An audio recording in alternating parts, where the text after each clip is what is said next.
过年期间，这垦丁的订房率平英过是减2成，也那恒春半岛今年除了台湾节期间有到9成以外，其他小国共款是无到5成。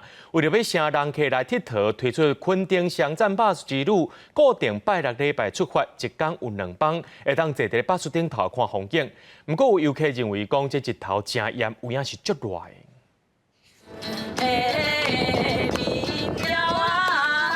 风微微，哪听演奏哪欣赏海景，这是屏东县政府推出的垦丁商战巴士之旅。7月13到8月底，逐礼拜6、拜日早起下晡各一班车，带旅客对较悬的角度来欣赏屏东的海岸线。跟到一摆当看到太平洋、巴士海峡和台湾海峡。不错，可以沿途看到海岸线跟不同的景点，可以快速的了解当地的景点。那透过这样子的视角呢，来享受我们垦丁多1度的这个温度。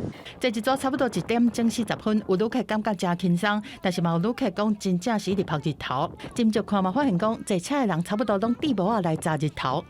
太阳蛮大的，对，一定要戴帽子，否则会晒得很晒啊。垦丁今年过年的订房率是无到5成，比往年是减2成。其他小月平均的大小率嘛无到5成，互当地真侪饭店业者拢提出优惠要抢人客。官府嘛趁跳热推出商战巴士之旅，效果安怎个观察？官府嘛回应讲，肯定是强调要互旅客体验垦丁比其他所在低1度的温暖感受。沿途有风袂遮热，车顶嘛有随时准备40顶有消毒的草泥啊，旅客拢会当摕去用。记者综合报道。